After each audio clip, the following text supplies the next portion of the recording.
धन्वंतरी जयंती जो है, भगवान धन्वंतरी का जन्म दिवस है। हाँ तो ये तो आरोग्य के लिए होता है, हाँ, व्यापार के लिए तो है नहीं। नहीं, तो लोगों ने इसको व्यापार से जोड़ दिया, क्या ये उचित है?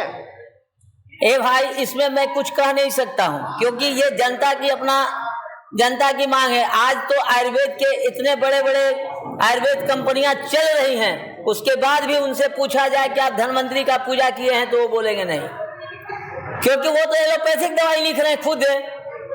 पटना आयुर्वेदिक कॉलेज में काम कर रहे हैं, चाहे कोई आयुर्वेदिक हिमालय ड्रग्स वगैरह का जो भी दवाई है, वह सब पूर्ण रूप से एलोपैथिक डॉक्टर लिखते हैं, जबकि आयुर्वेदिक मेडिसिन है। इसलिए धनतेरस है, इसको लोग मान लिया। ये धन्वंतरी जयंती है, धन्वंतरी, अब इसको लोग धनतेरस लोग कहने लगा।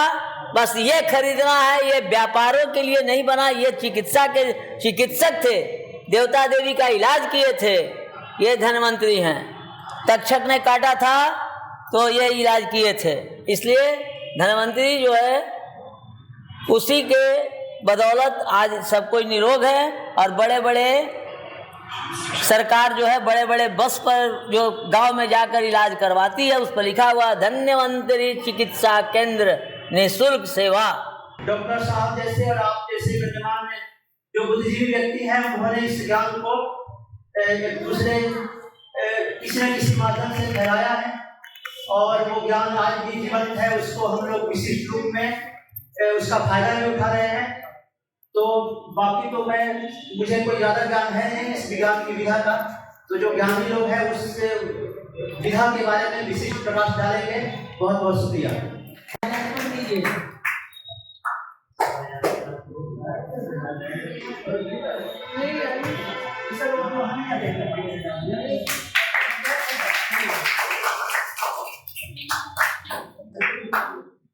मैं अरुण झा जी से आग्रह करता हूँ कि 5 मिनट आयुर्वेद के बारे में वक्तव्य दें।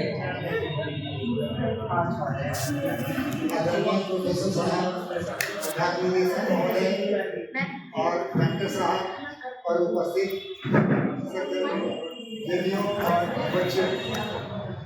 जो हलचल था रही, तो हुआ कि तो भगवान विष्णु की तरह देखने लगे कि तो आपके आगे से हम सृष्टि तो बना दिए, हलचल क्यों नहीं है? तो बोले कि इसमें जल छीड़ दो, पहले इसमें प्राण डालो। प्राण जब डाला गया तब सारे लोग सक्रिय हो गए।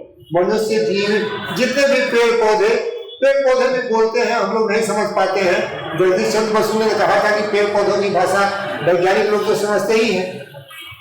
तो ये बेसिक मुद्दा है, और इस चीज को हम लोगों से आग्रह करेंगे कि अपने अपने घर में छोटे स्केल पर ही बच्चों को आयुर्वेद के बारे में थोड़ा थोड़ा बताएं। जैसे बचपन में हम लोग खेलते थे और पैर में चोट लग गई या कट जाता था, जब लोग बोलते थे गेंदा का पत्ता ले और नोच के और उसको रगड़ के और उस पर डाल दो, तो फिर खून बहना बंद हो जाए। तो इस तरह से बहुत सारी बातें। एक रिलेटिव का मेरा पैर टूट गया, तो उसकी दादी को कुछ नॉलेज था आयुर्वेद का, तो क्या कि बस घर में ही थोड़ा सा हल्दी थोक के और उसको पैर को सीधा एक लकड़ी डाल के छोटा सा उसको बांध दी, और बाद में हड्डी जुट भी गई। सीधा नहीं हुआ डॉक्टर की तरह, लेकिन हड्डी जुट गई। तो कुछ बेसिक नॉलेज का बात है, और जो कि प्रचार होना चाहिए, लुप्त हो रहा है, ये बहुत खराब भी है। और आने वाले जनरेशन को पता भी नहीं चलेगा। बोलता है कि तुलसी पत्ता खाने से क्या होगा, ये खाने से क्या होगा, उसको इंग्लिश दवा पर विश्वास है। तो इसका प्रचार बचपन से ही बच्चों को स्कूल में अगर पाठ्यक्रम में डलवा दिया जाए तो ये बहुत बड़ी बात है। धन्यवाद। बीच राकेश दत्त मिश्रा और डीके मीडिया शामिल हैं, और परिमंडल कार्यालय के निदेशक, रघुनंदन कॉलेज के रघुनंदन ट्रेनिंग कॉलेज के प्रोफेसर, बौद्ध सोसाइटी के चेयरमैन भी हैं। और मैं यही कहूँगा कि भाई अपनी अपनी इलाज अपने अपने तरीका से लोग करता है कोई, लेकिन आयुर्वेद की कुछ दवाइयाँ नहीं 99% दवाइयाँ हर के घर में अवेलेबल है। और मैं 2 चीज बता देना चाहता हूँ, अगर महीना में 2, 4, 5 बार अगर अर्जुन का छाल खौला के पिया जाए तो कभी हार्ट और बीपी की बीमारी नहीं होगी। दूसरा, एक कपड़े में कपूर बांधकर अगर नाक में कभी कभी खींचने पर सिर दर्द नहीं होगा। और तीसरा, मूंग के दाल की खिचड़ी हमेशा खाते रहने से न पेट की बीमारी होगी, न बीपी की बीमारी होगी, न शुगर की बीमारी होगी। लेकिन लोग शनिवार के दिन खिचड़ी खाते हैं, क्या भाई तो मटर है, टमाटर है, ये है, वो है, कुछ नहीं। और आयुर्वेद में एक बहुत ही अच्छी दवा है जो हर के घर में है लेकिन जानकारी नहीं है, तो मैं आज बता देता हूँ। गिन कर 7 गो तुलसी का पत्ता और 3 गोल मिर्च हर 2-4 दिन पर भी खाया जाए तो पित्त की बीमारी, पित्त का स्टोन, किडनी स्टोन, बुखार, सर्दी, खांसी जीवन में कभी होने वाली नहीं है। सीजन का तो अलग चीज है, लेकिन ऐसे इसकी ये बहुत ही अच्छी दवा है। महोदय ने हमको बुलाए और मैं दावा के साथ कह सकता हूं कि एलोपैथ से पहले मैं आयुर्वेद में इलाज है। लेकिन लोगों को भ्रम है, वो 15-15 दिन का दवाई गठिया का लिखते हैं, 15 साल खिलाते हैं, और मैं एक ही बार कह दिया कि 3 साल खाना पड़ेगा। बड़ी लंबा इलाज है, यही दोनों मंत्र है। मैं यहाँ पर हमेशा जीपीओ के तरफ से आंख का, दांत का या इस तरह का बहुत कैंप लगा चुका हूँ, जिसमें राकेश मिश्रा जी का भी बहुत योगदान रहा है।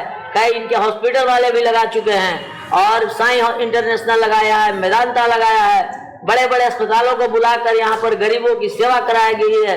जीपीओ में भी लगा है, लेकिन कोई 1 पैसा शुल्क नहीं लिया जाता है। फिर भी लोगों को है कि आयुर्वेद बस।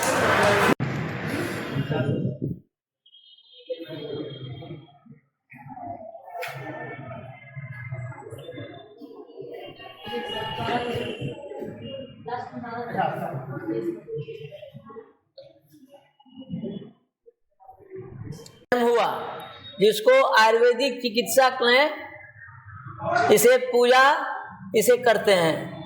लेकिन एक संस्कृत में श्लोक है, अर्थागमो नित्यमरो गीता च प्रिया च भार्या प्रिय बादनी च वस्यस्य पुत्रोत्थ करी च विद्या खड्जीवलोकस्य सुखानि राजन।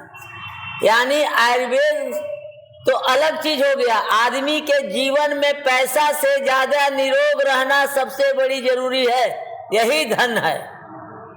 और आपके पास करोड़ों रुपया है और घुटना और आंख से बेकार हैं, तो वह पैसा कोई काम का नहीं है। इसलिए भगवान से यही प्रार्थना कीजिए, भगवान धन्वंतरी से, कि हम हमेशा निरोग रहें, सुखी रहें, या 5 रुपया ही कमाएं लेकिन दवा में मेरा पैसा नहीं जाए।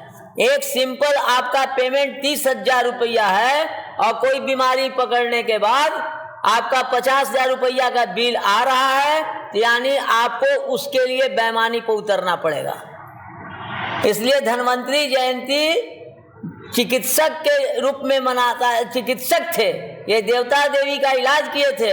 अब उसको लोग हैं, किसी समाज में किसी जाति धर्म और किसी का नहीं, सब के सब एक ही चीज रट गए हैं। धन्वंतरी के दिन ये खरीदो, धन्वंतरी के दिन ये खरीदो।